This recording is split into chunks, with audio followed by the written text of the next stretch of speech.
TBTL.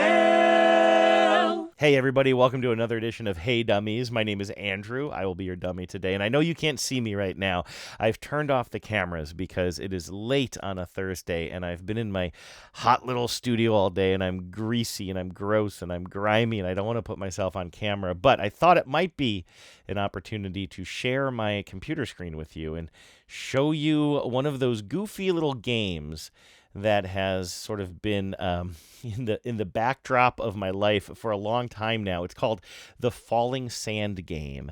And way back in the day, sometimes I would sort of play around with this while recording TBTL with Luke. There's literally no objective. There's no way to win. And you can still find this online. Just Google Falling Sand Game, and you'll find various sites that have either recreated it or preserved it in some way. And as you can see, we have 4 streams falling from the top of the game downwards. This first one is sand. The next one is water. The next one is salt. And the next one is oil. And they all have different properties, and what you do with them is completely up to you. If you'll notice down here, you have all these various sort of tools and materials that you can play around with, and it defaults to wall, which is sort of a gray line that you can draw. And think of that as maybe cement, as like a cement material. And what you can do is interact with the falling materials, and you'll see gravity act upon it. So for example, if I were to draw a slant line here, the sand would redirect and then sort of dribble off the end there. If I were to extend this out further, the sand and the water would start to intermingle, just like that. Maybe I want to isolate the oil into its own little container like this. Look at that. Now all the oil can be contained right there. And of course, same with the salt. What if I just did this? And now the salt is going to be combined into this basin with the water and the sand. I would like to reiterate, there's no point to any of this other than to play around and sort of do something mindless while you're thinking about something else. But this is just the beginning of the possibilities. As you might guess, something like oil that is falling and collecting in this little basin that I made is flammable. So if I took my tool and changed it to fire, I can kind of use my mouse to kind of create a little flame for a second. Well, what would happen if I put that flame into the sand? Not much. Just sort of burn some sand away really quickly. Same with the water. It just goes away and turns into steam. This is sort of salty water I have over here. Same deal. But what do you think is going to happen if I put fire right here into this oil? Oh, look at that. Not only does it burn up the reserves, it burns up all the way up the oil supply, and then eventually it burns out and it starts falling again. One thing you might notice is even though I burned that oil, this cement wall that I built maintained most of its integrity. It got a little bit degraded down there, and if I maybe do this one more time, you'll start to see the oil drip out the bottom, because the more I burn this gray wall up, the more I damage it, and eventually it's going to spring a leak. Yeah, see, now it's sprung a leak right there. The thing is, I have other materials, and you can see it dripping down. I have other materials I can draw these walls with as well, some of which are more flammable than others. Notice I'm really obsessed with the flammability of all of this. Let me just hit the clear button here and start over again. And by the way, you can change almost every factor of this. It doesn't have to be sand, water, salt, and oil. You could say, you know what? I don't want any salt at all. I'm going to change that down to 0. We've gotten rid of that. And maybe what I want to do instead is add more oil, and then maybe even make it a broader stream. Like that. Look at all that oil coming down. Now, instead of using the cement, I might use wax to collect the oil this time. And wax is going to act much differently when I set it on fire.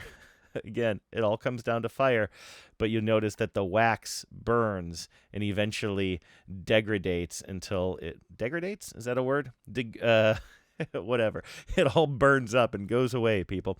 Now, if we want to be a little bit less destructive, we could play around with, let's say, soil and water, because when you mix soil and water, usually things will grow. So let's try this. Actually, let's clear this out a little bit here. I'm going to turn off all of the oil, and I'm going to turn it into water instead. And maybe I'll make it a regular stream of water like this and get rid of the oil altogether like that.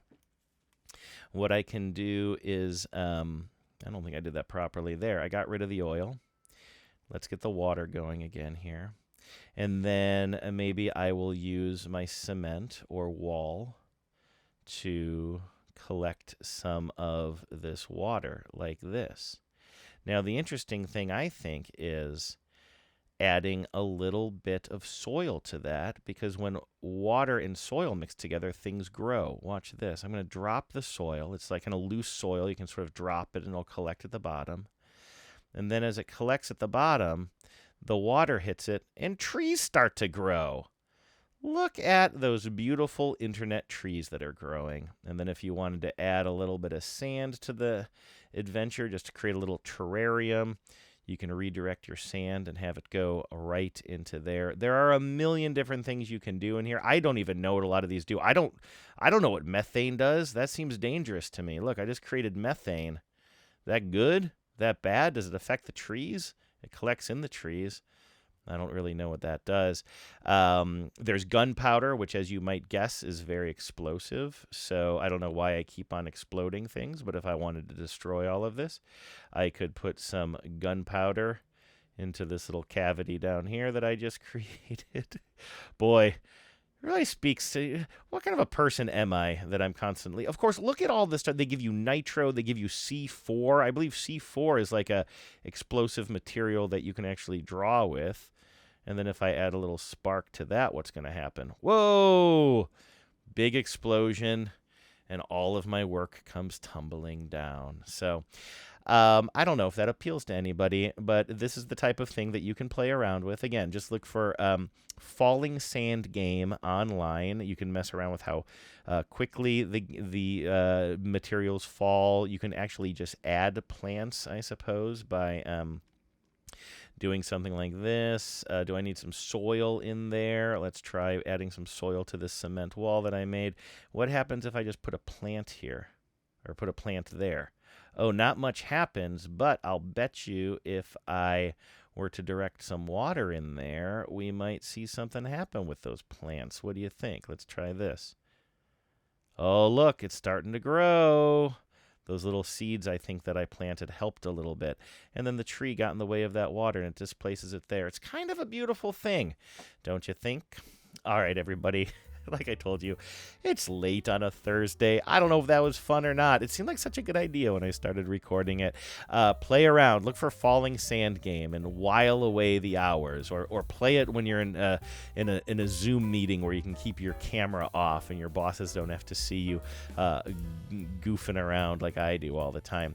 By the way, one of the reasons I did this too is I didn't have any new Hey Dummies questions from you guys to answer today. So if you guys ever want to submit a question that you would like me and or Luke to answer, email me, andrew@tbtl.net, put Hey Dummies in the subject line, and let us know what you want to know. Have a great weekend, everybody.